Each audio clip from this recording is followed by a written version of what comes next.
I feel shame about the things I avoided and didn't pay attention to.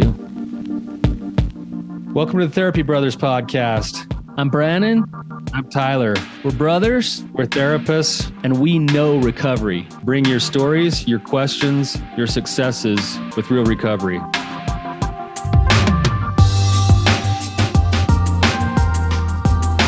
Hey, Tyler, you ready to have some hard conversations? Let's do it. Let the Therapy Brothers podcast begin. All right, you guys, welcome back to the Therapy Bros podcast. Tyler, yet again, is out. He just lives the good life. Talk about a man that works hard and plays hard. So when he's working, he's like, he can work, that man. So it's good to see him out. I think he caught some fish last week, and I think he's doing something with his family this week. So hopefully he enjoys that, and we miss him, but he'll be back next week. So I do have Amy on the show with me today. Amy, welcome to the show. Thank you. If you could just give a little bit of background and some context to your question, and tell us what's going on, that'd be awesome. Right. Thank you. We have been married almost 20 years, and we have 5 children. They range in ages from 18 to 2. And about 2 years ago, my husband hit rock bottom with a lifelong porn addiction. And since then, he was so ready to be done that he jumped into recovery, and I went along with that. And we've both been really working hard at recovery these past 2 years. And we never intended to keep anything a secret from our children. We just made a decision that when it was appropriate, we would share. And our 16-year-old, about a couple months ago, discovered, podcasts that are queued up on phones. She saw some, and it's our fault. No, not your fault at all. You're very discreet, and kind of connected some of the dots from some of the discussions that she had been hearing, and point blank asked, what's going on with you and Dad? Okay. And I just answered her from the heart. No drama. I was really proud of myself. And I think I answered really humbly and honestly, and kind of just shared some of those struggles that we were going through. And naturally, she had a lot of feelings of betrayal and the memories that she had as a kid, kind of placing the story along with those. And we continued the conversation for a couple of days. I would continue to ask her, how are you doing? What are you thinking about? And one thing that she kept on coming back to is, how do I not marry someone who is addicted to pornography? What do I need to look for? And, I said, that's a really good question. I'm going to have to think about that. I mean, I'm here to support you and walk with you in all things, but I'm going to need to think about this for a bit. And as that's kind of been one of the last things that I really haven't thought about in our recovery journey is, what did I just not pay attention to? What did I not see? What was really kind of there that I just avoided, or I took the blame for as well. And kind of stuck in that spot of what I should have known, or what I could have known, and what I just avoided. So let me ask you, you've been married 20 years. Did you know about this before you got married? I did. Okay. So he shared with me when we were dating, before we got engaged. And I mean, that's one of the things that makes me really sick, is that I could not have done any less diligence with it. It was, okay, I'm special enough to stop. That's great. Oh, okay. And this is it's going to be fine. I never gave it a second thought. Occasionally, I would ask, how is it going? And fine, it's fine. But I now know that it was pretty much, I think we had about 2 years of sobriety after we were married, and then it had come back pretty strong after that. So. And did he, like, if he'd slip up, would he tell you, or would it just kind of go No. underground? No, there was no disclosure ever. Okay. I would just ask, and the answer was no, I'm fine. And we just went on our way. And in that time, I really saw a lot of personality changes. He was always right below the boiling point as far as moods. A lot of anger, a lot of swearing, and our home was a really difficult place. And whenever I would bring it up, it would come back to me as a lot of the reasons there was stress, a lot of the things that were wrong were my fault, and I would just take it. And so he'd turn the tables on you, blame yes. you. Mm-hmm. I see. Yeah. And then I just stopped asking and stopped trying and stopped bringing it up at that point.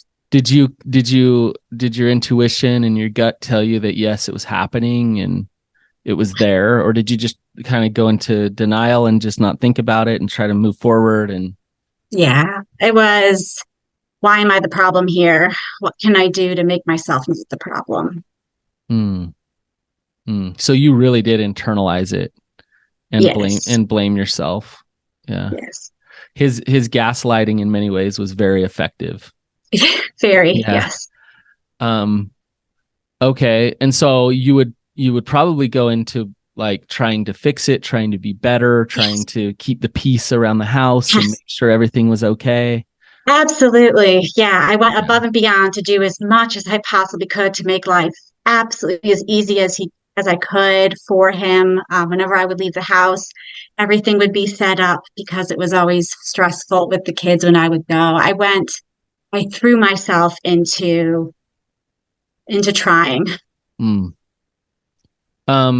Was there connection between the two of you? Was there intimacy? Was there empathy? Was there emotional connection, spiritual connection?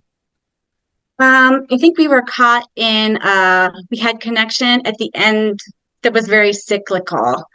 Okay. If I have to look back now, there was always a big blow up disagreement. And then I think he would feel bad after that. And we would work on how can I say things specifically, how can I handle things better? And we would have that connection. Huh. So it was a big blow up, and then it would turn to what can Amy do to change to like make sure this doesn't happen again. Yeah. Okay. Did this leave you with feelings of resentment and hopelessness? Absolutely. I felt very hopeless, I guess. Yeah. Yeah. I mean, it sounds like you were trying everything. Yeah. I was, and I know that I really tried. I just wasn't. I feel like if I would have had some more self-respect, I would have realized what was going on. Right. It's like you were trying to fix the problem, but by not addressing the real problem. Yeah. And we were never going to get there. Yeah, never going to actually get there that way. Mm-hmm. And for so long, I imagine it just beat you down in many ways. And you probably tried to smile and move forward with your kids and act like things were okay there as well. And, make sure that they see that we're okay and mom's happy. But the reality is that wasn't what was totally happening. No, not. Yeah. You said it really well. Yeah. So when we're talking about like, you feel shamed about the things that you avoided, what like there's some bit of honesty and empowerment in that statement because you're owning that you avoided some things. What would you say that you did avoid? Like, what were you avoiding? Um,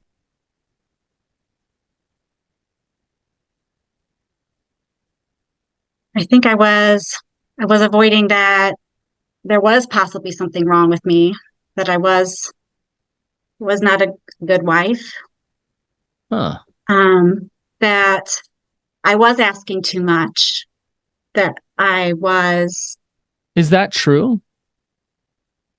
no, Okay. no. So, like, were you really over the top, demanding and difficult, and like, you were the cause of his blowing up? Like, I mean, where what I did do is that I was honest that I wanted a large family, okay. and I know that, and it was really important to me that I not work and that I stay home and raise our kids. And I think that placed what he saw as a really stressful burden upon him. Mm-hmm. And it was also really important for me that our kids go to Catholic schools, and that comes with a cost. Mm-hmm. And so, um, I felt the shame that I was just asking too much of him, to um, provide for me to stay home with the kids, to go to these schools, that it was just too much. Okay. Um, but uh, I hear you, and I can understand his stress and his Yeah. feelings and all of those things. But at the same time, he chose into this. I mean, Yes. it takes two to make Yeah. babies, right? Like, um, Yes. Yes. like this wasn't. I mean, maybe you pressured him, maybe you wanted those things, but it, whether you did or not, like he chose into. This is not all your fault, Yeah. right? Um, Mm-hmm. Easy for me to say, but what I'm hearing is that maybe both he and you believe that it is your fault and that he can be the victim to you. He can be the victim to the circumstance. He is stressed out trying to support this large family and all these things and whatever. But the reality is that like you have the kids, your kids go to school, and Yeah. that's where you're at. And so it doesn't Yeah. make excuses for blowing up on you and acting out Mhm. with porn and all of these things, right? um Right. that's a perfect gaslight to get you in a place where he can continue with the addiction and can continue to have you as his spouse, because it's like, well, it's your fault, you're the reason Mhm. why, right? Yeah. The addiction will love that little manipulation, right? Yeah. um so okay, so it's interesting that what I said to you, I said, um basically, what did you avoid? And you kind of went into turning it back on yourself and blaming yourself still, right? Yeah. So I don't think I'm not trying to let you off the hook completely, Amy. I'm sure there's things that I'm sure you were not a perfect spouse and not a perfect person. Mhm. Nobody is, right? Right. Um, but something about you taking all of the accountability is easier than facing the reality. Do you understand Yeah. what I just said? Yes. Yeah. Can you speak to that some? Um, I think I had to, if I was going to step into it, I may have had to accept the fact that I might have made a mistake. Hmm. Yeah. That's a hard thing to say, It is. right? Yeah. But if okay, and if you go down that road, might have made a mistake. Maybe you didn't tell, like, follow through with what your gut was telling you you should have. Yeah. Maybe you talked yourself into some things, Mhm. right? And now you're so far in, it Yeah. is what it is, right? Yes. But from the get-go you felt some things. Yeah. Yeah. um and in a way you kind of betrayed yourself by talking yourself into some things, right? Yes. God, I struggle saying that to you though, Amy, because then there's a little bit of like, yeah, this is my fault. I'm bad, right? But I really appreciate what you're saying. That's a hard reality. Did you date him long before you married him? Not particularly, no. We dated about a year. Okay. So it's pretty quick. It was, yeah. Yeah. Um, so now you're still married, correct? Yes, yes. Okay.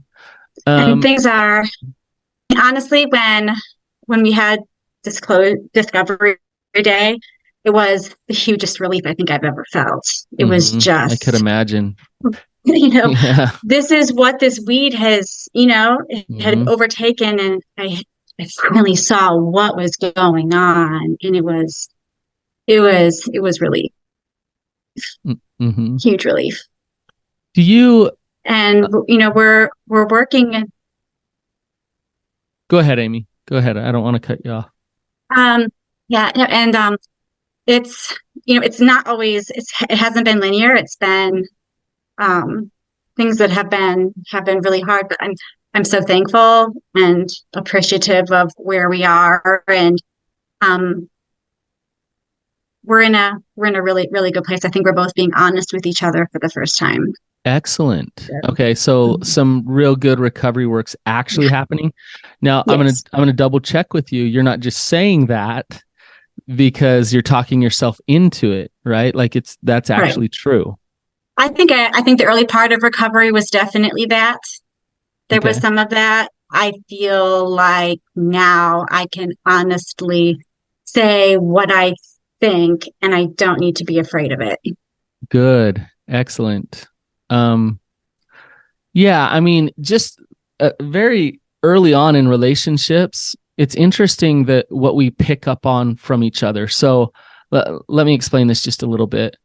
And I get in trouble here because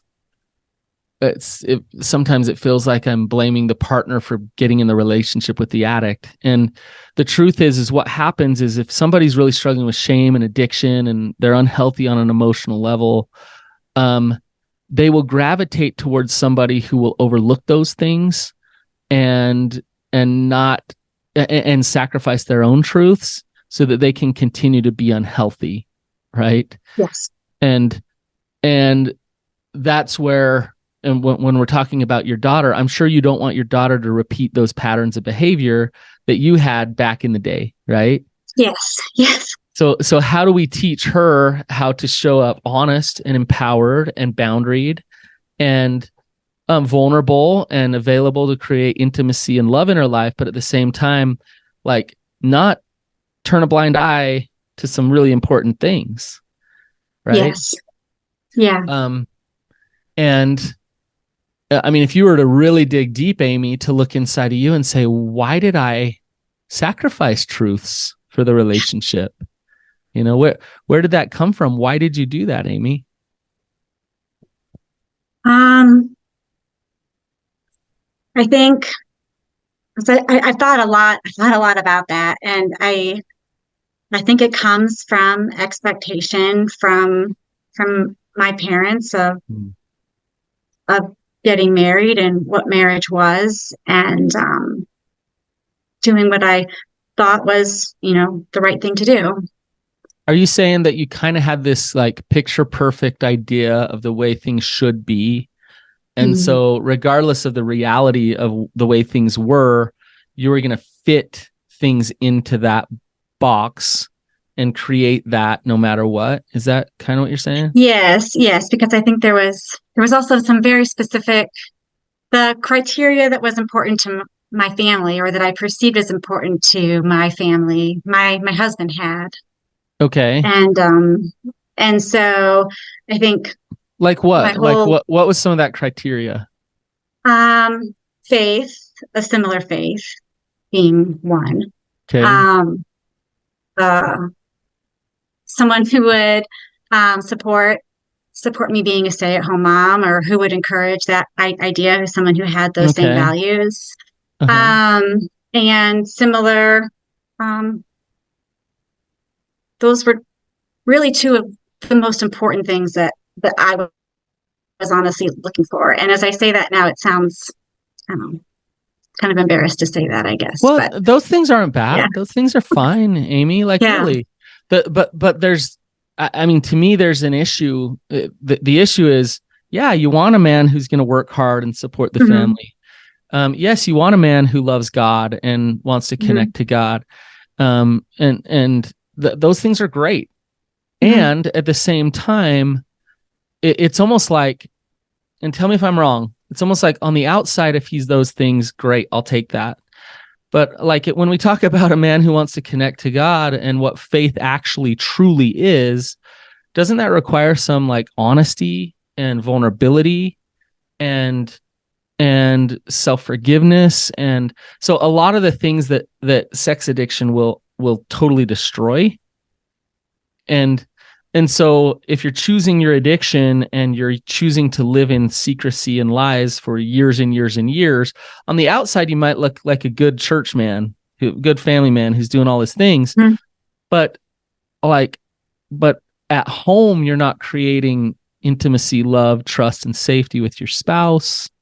You're letting the shame of your addiction corrode you from the inside out, right? So what's interesting, Amy, like kind of putting all this together, on one hand, you're saying, I wanted those things, Brannon, and I didn't care so much about like the other things, these really important principles in a healthy relationship.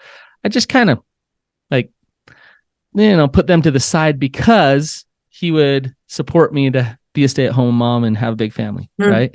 Is that what you're saying? Yeah.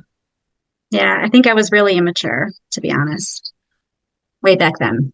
Yeah, I was so immature when I got married. Oh my gosh. I got lucky that I married an amazing person because I didn't know what I was doing. But so we can forgive ourselves. We can practice some forgiveness, some self-compassion. But now you're not immature, you're wise. And I would guess that actual trust is important to you in a relationship. Yes. Okay. I would guess that you would want to model to your daughters that I am a woman who will not accept emotional abuse, will not accept lies and living in denial in my relationship, right? Is that? Yes. Okay? Yes. You're working your recovery and you're getting strong and your intuition and your gut is pretty solid, Amy. I can tell, like you know it's in there. Yes. Okay. Now the next step is actually voicing up, standing in that truth, even when it's difficult. Yes. So when he comes along and he says, well, this is all your fault, or there's a flip of the table, there's a manipulation, a gaslight going on, what are you going to do? Well, I did this last night, actually. We were going for a walk and he was kind of just cycling down and I said, okay, well, I think I'm done with this walk. I'm going to back home. So good. I had the dog and I just left. I mean, I just came back home and he had his cooling off period and I didn't have to circle that drain with him. I could kind of just let him have his space and wait for him when he got home, and then we were able to kind of address things with a fresh perspective. That's excellent. That's a good example of I'm going to walk away and not just be the punching bag. And when you're ready to talk, then let's do it, right? Have you I hope you've made it clear to him, like, I'm no longer the punching bag. Yes. No? Yes. I can take accountability. Very, very much so. I can take accountability for my stuff. I'm willing to do that, but I'm not going to be the punching bag. Yeah. Right? So when he starts into that pattern, you just, nope, like not gonna go down this road anymore. Yeah. Right. Yeah. I do think that is definitely a more recent thing that I've been able to do. It's not something that comes natural. I had to think about it and practice it for a really long time before I was able to do it. Think how many years you were, right? And so to turn that around is difficult. And it's easy to believe the messages that he's saying because you've believed them for a long time. And the truth is Amy, like is all of this your fault? How much of this is your fault? I have to say, I mean, porn addiction has existed long before me, so that is not my fault. Okay. That is not your fault. What about his anger? I know the answer. Um, I think it's probably I'm getting close to saying that those are his things. Okay, good. You're getting there. I'm getting there. I'm learning. His resentment. How much of that is your fault? 0. Yeah. His anger, his resentment, the children, that is half your fault. Yes. You were a half of that equation, right? But half. Yes. You were only half. Okay. Right? Yeah. You see what I'm saying? Mm-hmm. Okay. So how can his anger and his resentment, when it's all about you, not be about you? Do you understand what I'm asking? Yeah. Um, when he presents that as the emotion, um, not not hopping on that train. Okay. But that's good. But you need to understand something about it, which is when he has resentment and when he has anger and blame, that's 100% on him. And so let me explain this totally here. Amy, can you hear me okay? Mm-hmm. Okay, you're frozen on the screen, but Yes. So let me explain this. If I'll use myself as an example. If I'm resentful toward my wife, let's say because she, I'll give you, yeah, my wife. I'll give you a real example here. My wife bought a chicken coop without asking me. Okay. Okay. So if I'm resentful toward her for doing that, is that her fault? She bought the chicken. I feel like she did something not cool, right? Like in our, she bought a chicken coop without asking me. What the heck, right? So, is that her fault? That's hard for me. Yeah. Now it is her deal that she did that. She bought the chicken coop without asking me. It's on me whether I'm going to resent her for it or whether I'm not. And so I can be honest and boundaried with her and open, and we could sell the chicken coop online and get rid of it if that's what we decided together. If she said, I'm sorry I did that without asking you, let's talk about this. Okay. So I can be boundaried. I can be honest. I can also be forgiving, but it has to be like really forgiving. You know what? That wasn't cool.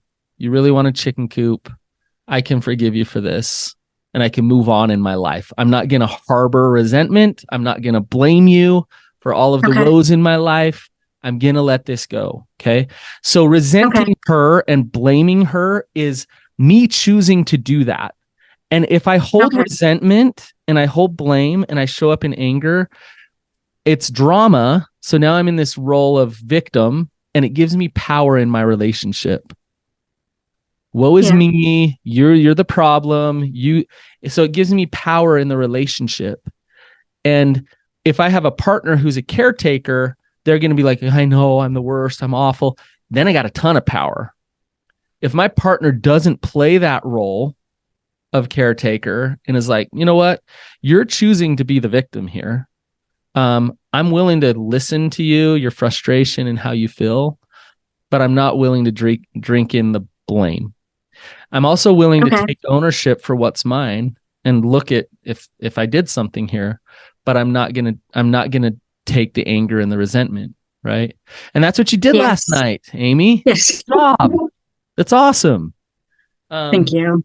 Yeah, after 18, 20 years of doing it the other way, it's hard to not keep going, like the patterns going. It is so hard. Yeah. And coming back to your daughter, like This is the Mhm. best thing you can do for all of your kids. It's not about what you say. It's about the example that you set. Do you understand what I'm saying? Okay. Yeah, no, I do. Absolutely.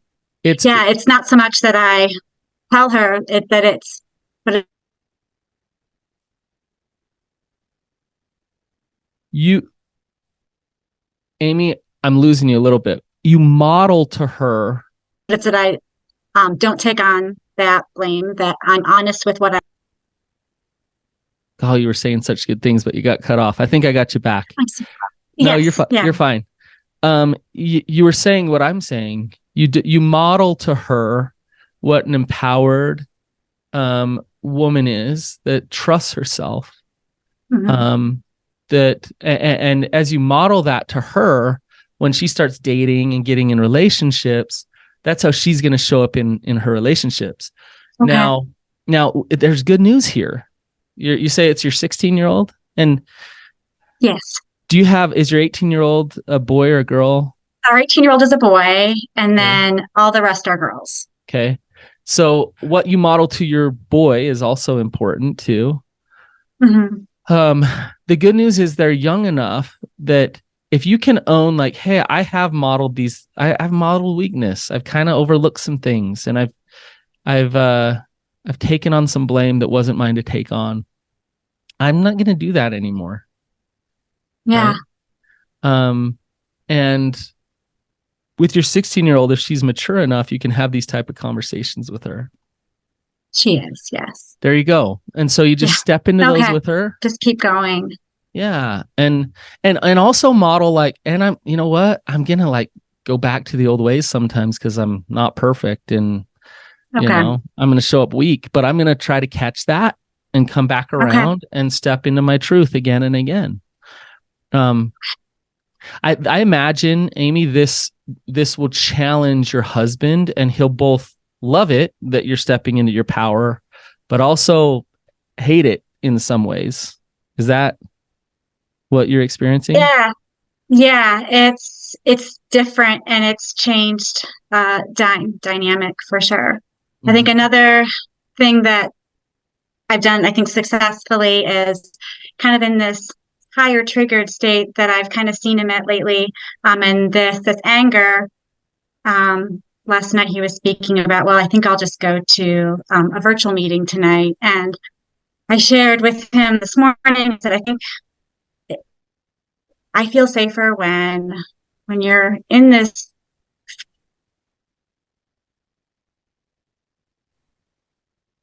when struggle. I feel in person, and I didn't like it first. He didn't like it at all.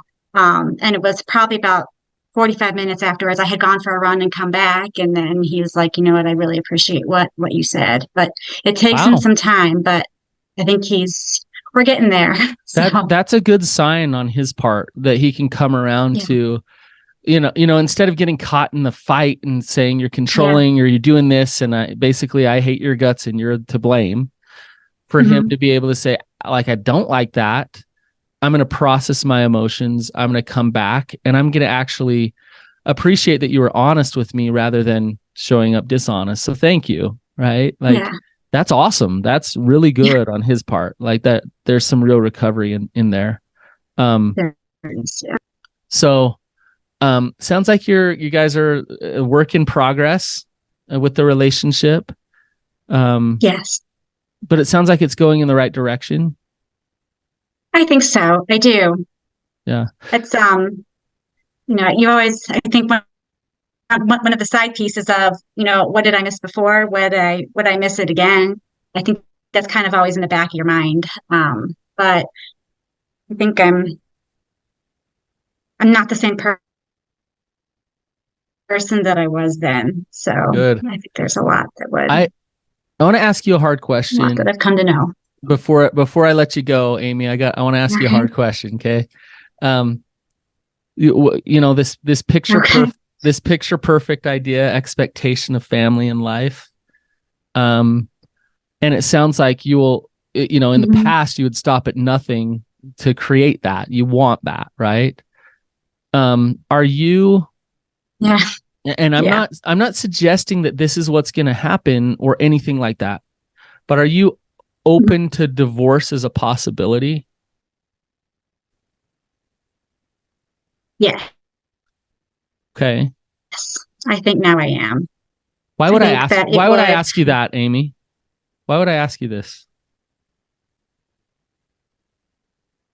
I think it's because in a choice is that you're free, I guess.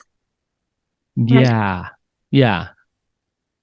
And options and that that's where, the freedom is whether I go one way or another, the option is there.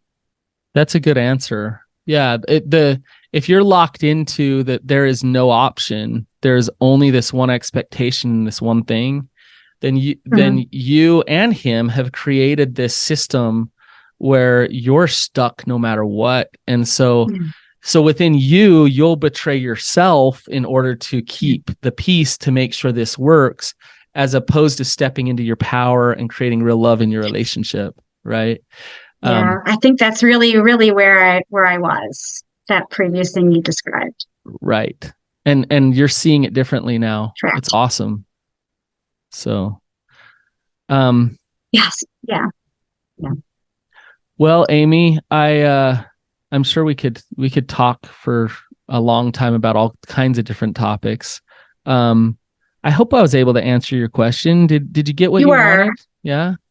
Yes. Thank you. Thank you very much. I feel a lot of peace about that. You're doing awesome, Amy. Like, you're in a process. This is hard. There's a lot of forgiveness of self. There's a lot of forgiveness of your husband. You know what? I imagine, and I don't know, but I imagine you're a great mom who's done a lot of great things. And so try not to focus on all the failures and then say, look, I'm a bad mom or anything like that. The reality is your daughter talking to you the way she is and asking you these questions means you have some connection and you have some opportunity to really love her and help her even through the hard things. And, to teach her to not create the same pattern of living in an expectation and forcing that, but to actually live in your truth and be honest with yourself. That's awesome. Yeah, if you can help her learn that at this age. So, thank you, Amy. Really appreciate it. Thank you very much. Thank you. All right, you guys, if this was helpful, please hop on, leave us a review, mention Amy, and just say thank you to her. It does take some guts, take some vulnerability to come on and to share her story and allow us to learn from her. So please share the episode also if it was helpful, and have a great day. We'll see you.